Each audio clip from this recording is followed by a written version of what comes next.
on your side. This is WSAV News 3 today at 6. Good morning, everyone. It's Thursday, April 30th, the last day of April. I'm Kim Gusby. And I'm Ben Katko. Thanks for joining us here on News 3 today. We start this morning with new details. A 19-year-old is dead after a police pursuit ended in a crash in Savannah last week. Now his family is sharing who he was and the pain they're enduring after his death. Trajan Anthony's family tells WSAV he was heading home from work at the time of the incident. Officials say Anthony was a passenger in a vehicle when a driver fleeing from deputies caused the crash at the intersection of Capitol Street and Pennsylvania Avenue. Anthony's loved ones now face the challenge of bringing him back to Chicago. They tell us they've been working to make arrangements while also trying to process the sudden loss. I can't touch him. I can't smell him. And I have seen my brother over 2 years, so it's just like, it's hard, for real. And he was only 19, and I just feel so bad. And I hope he wasn't in pain when he left.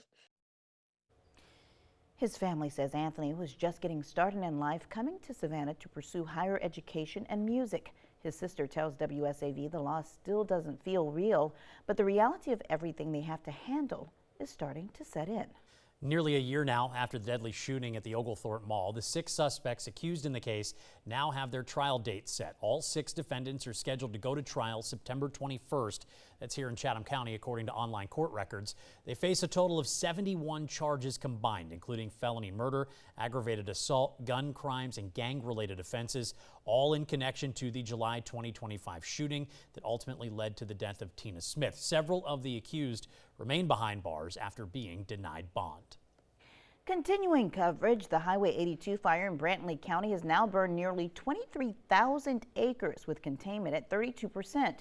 Schools in the county are closed for students for the rest of the week. According to Brantley County school officials, employees are expected to return today.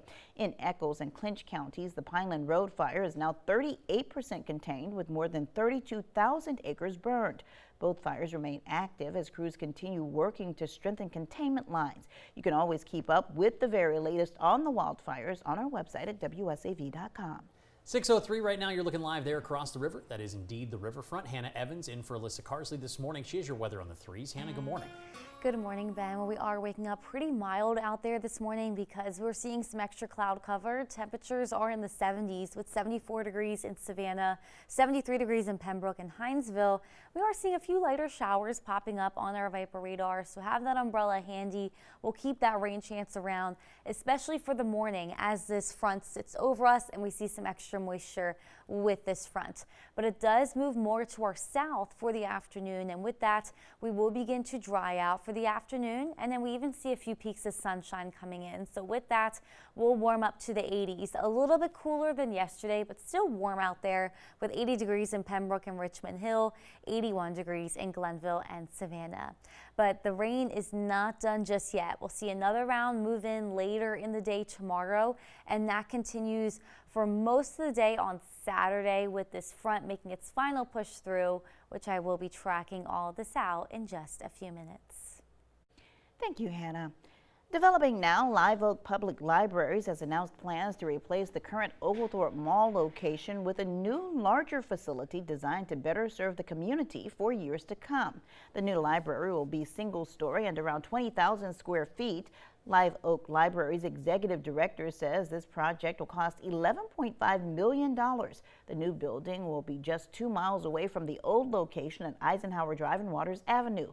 Lola DeWitt says the reason they decided not to build or renovate in the same location was parking accessibility issues and the inability to support their tech needs. Built in 1978. Like I was saying, the technology issues that we have here, like the ability to have adequate security systems, we're kind of limited for that. The new library will come with upgrades like an outdoor gardening space and meeting spaces that can be accessed after hours. DeWitt says they expect to hold a groundbreaking on the new property during the first quarter of 2027.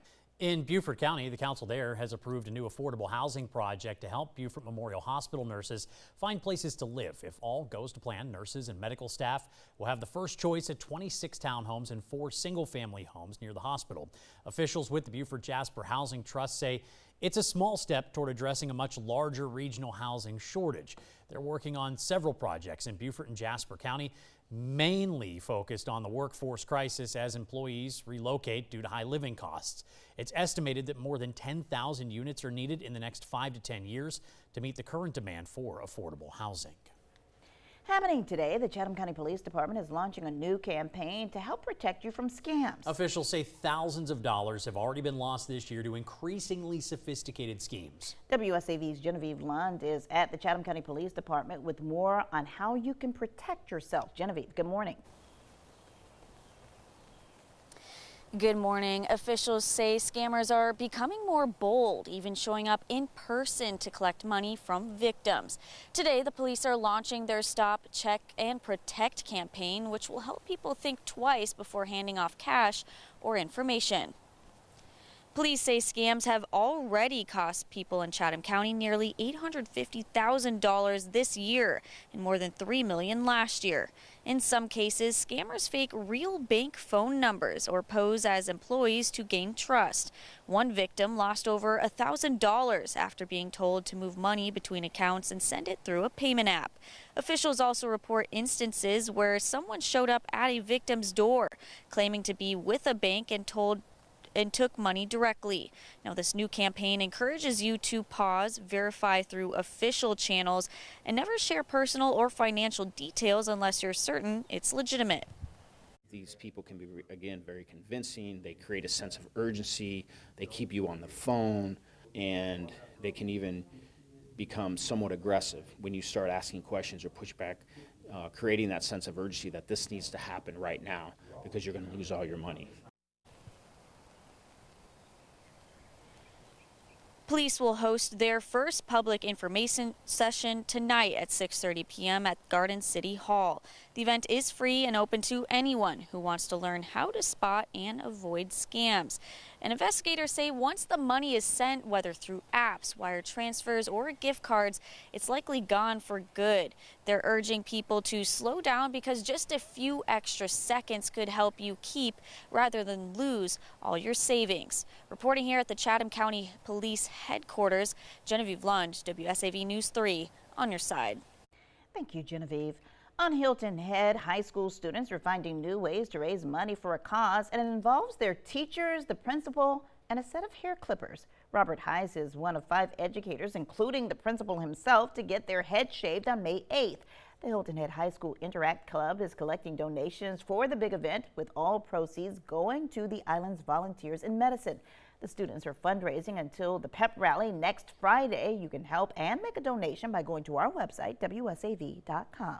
And with about 2,500 tickets left and a month to go before we give away this year's St Jude Dream Home, there's another brand new bonus prize if you get your tickets now. Local law firm, the Wilson PC Injury Attorneys, is sponsoring a $5,000 Visa gift card if you get your $100 ticket by May 15th. You can use that money anywhere for anything you'd like. If you already bought your Dream Home ticket, you're already eligible for the bonus prize, so no worries. As for the home, it's worth $575,000. It's almost ready to go. It'll be open for tours starting late next week.